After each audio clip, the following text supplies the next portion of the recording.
Kejadian ini terjadi di tahun 2011. Ada satu pasangan suami istri yang udah nikah kurang lebih tuh 10 tahun. Suaminya kita sebut aja Yanto dan istrinya Asti. Yanto sama Asti. Benar. Yanto sendiri umurnya masih 37 tahun dan Asti tuh 35 tahun. Mereka udah nikah 10 tahun, tapi sampai tahun 2011 itu tuh masih belum dikasih anak. Sedangkan mereka berdua, terutama Yanto, itu tuh pengen banget dari awal pernikahan punya anak. Sampai akhirnya Yanto mutusin untuk nikah lagi, tapi tetap pertahanin Asti. Asti yang mau tuh? Mau Muy, jadi mereka kayak poligami gitu. Oh. Yanto izin lah ke Asti dengan alasan dia tuh pengen punya anak. Sedangkan Asti tuh gak bisa menuhin keinginan Yanto yang itu kan. Jadi dengan segala perdebatan panjang, kurang lebih 2 bulan kemudian, Asti ngizinin Yanto untuk poligami dengan syarat perempuan yang dinikahin Yanto nanti gak dikenal sama Asti sama sekali. Wow. Singkat cerita, Yanto nikah sama perempuan ini, namanya Diana. Diana itu masih muda, umurnya sekitar 27 tahun. Berarti jarak umur Yanto tuh 10 tahun lah sama si Diana ini. Kalau kalian nanya kenapa Diana mau nikah sama Yanto dengan keadaan poligami, ya jawabannya sebenarnya selain Yanto bikin Diana nyaman, Yanto tuh juga tajir banget. Jadi Diana tuh ngerasa aman aja lah buat masa depannya sama Yanto. Asti yang ternyata juga hadir di pernikahan Yanto, itu tuh sebenarnya perasaannya hancur banget Moy, Bi. Dia sepanjang acara juga nahan nangis, pokoknya hancur banget lah. Oh, maksudnya gak kenalnya itu bukan temennya mereka? Benar. Oh, oke. Tapi setelah itu emang bakal kenal kan? Iya. Oke. Karena akhirnya juga serumah, Bi. Iya, oke. Gue kira tuh mestinya tadinya Yanto bakal punya rumah sendiri yang Asti gak tahu. Misah gitu ya? Nah, Enggak ya? Enggak, ternyata. Oke. Lanjut. Sekitar sebulan kemudian setelah pernikahan Yanto sama Diana, Asti yang serumah sama mereka tuh masih belum bisa nerima lah. Dia benar-benar gak pernah tegur sapa sama Diana di rumah itu. Kalau ada Diana lewat, pasti dia langsung buang muka. Di situ Yanto ngasih tau lah pelan-pelan ke Asti buat jangan terlalu kayak gitu sama Diana. Asti di situ posisinya tuh masih pengen banget ngerebut hatinya si Yanto.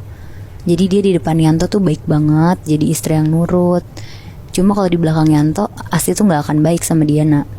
Sampai kira-kira pernikahan mereka berdua udah sampai 1 tahun, si Yanto sama Diana, Asti tuh udah makin gak kuat karena selalu ngalah di pernikahan ini.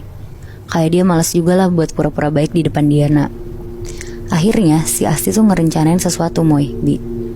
Asti kepengen ngeracunin Diana dengan nyampurin racun di makanannya Diana. Akhirnya tiba nih hari dimana Asti udah punya racun itu. Dan sekitar jam 7 malam, pas Yanto sama Diana lagi pergi keluar, Asti masak buat makan malam mereka. Dia bikin nasi goreng untuk mereka bertiga di rumah. Biasanya yang masak tuh pembantu mereka. Karena lagi gak ada Yanto dan Diana di rumah, Asti tuh ngambil alih buat masak makanan mereka nanti. Akhirnya dicampurin lah tuh racun yang dia beli di kenalan temennya. Jadi dibikin 3 piring gitu Moibi, buat dia, Yanto sama Diana. Nah untuk yang Diana, itu tuh dikasih racun, terpisah sama punya dia sama Yanto. Gak lama sekitar jam 8 malam, Yanto sama Diana tuh pulang. Asti dengan nada yang happy gitu tuh bilang, udah pulang, ini pas banget, tadi bikin nasi goreng banyak, buat Mas Yanto sama Diana juga cukup. Aku sendokin ya ke piringnya. Ngedenger itu Yanto tuh seneng banget kan. Akhirnya Asti tuh bisa berdamai sama keadaan. Akhirnya mereka makan lah bertiga di meja makan. Sambil ngobrol-ngobrol, Asti juga basa-basi lah mereka habis dari mana. Mereka jawab karena pas banget di hari itu tuh lagi harinya Yanto sama Diana. Jadi mereka abis dari mall berdua terus nonton bioskop. Kayak bener-bener mereka abis quality time lah. Oh mereka NF setahun gitu? Enggak Bi, mereka gak lagi NF. Tapi emang dibagi-bagi per hari gitu loh. Jadi kayak misalnya hari ini tuh harinya Yanto sama Diana, besok Yanto sama Asti. Jadi kayak selang-seling gitu. Oh bagi-bagi jatah gitu ya. Benar, biar adil. Terus Terus akhirnya mereka bertiga makan lah sambil ngobrol-ngobrol. Nah setelah makan sekitar jam 9 malam, Yanto sama Diana tidur lah sekamar.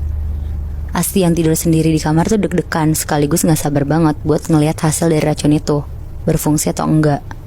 Dan bener aja Moy, Bi, sekitar jam 1 pagi, Yanto teriak-teriak histeris dari dalam kamar dia.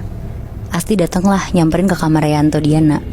Pas Asti ketok, langsung dibuka tuh sama Astinya. Asti kayak pura-pura gak tahu apa-apa dan bilang, "Kenapa mas?" Terus Yanto tuh bilang, Diana ngeluarin busa dari mulutnya, terus dia udah gak nafas sekarang. Pokoknya heboh banget tuh di malam itu, sampai dibawa ke UGD dan Diana tuh akhirnya dinyatain udah meninggal pas lagi tidur. Ya Allah. Ngelihat itu tuh Asti pura-pura sedih, tapi dalam hati dia tuh sebenarnya seneng banget karena dia ngerasa kayak puas banget lah ngeliat itu.